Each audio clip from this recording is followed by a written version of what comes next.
Sit in on Howard University's campus ever. Students getting ready for a rally later tonight. They demand for the resignation of the university's president and more.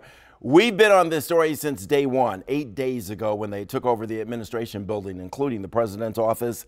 This comes after an alleged embezzlement scam was uncovered and workers were fired in the financial aid office. But on most of the campus in Northwest Washington, it's business as usual. Most of the students seem to support the protesters. Bruce LaShan talked to some of them today.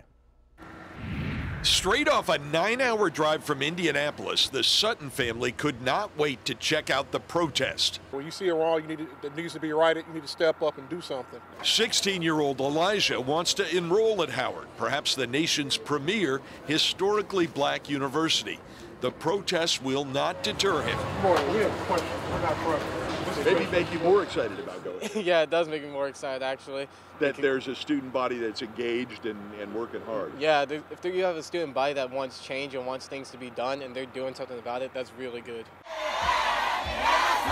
Hundreds of students seized Howard's administration building just over a week ago, and they've held it since, demanding a greater voice at the college after a series of scandals. I'm extremely pleased. The culture inside, as well as the progress in negotiations, is giving us real hope for institutional and cultural change at this school.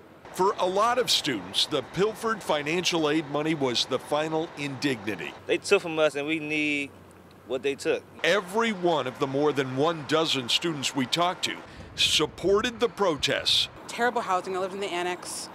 We used to have our stairwell flood, our kitchen flooded. We had mice and roaches. But Mia Glenn, who is deaf and studying 4 languages, would also like to see the administration building reopen.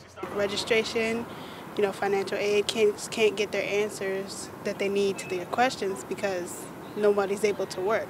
Negotiations continue, but no resolution yet. At Howard University, Bruce LaShan, WUSA 9.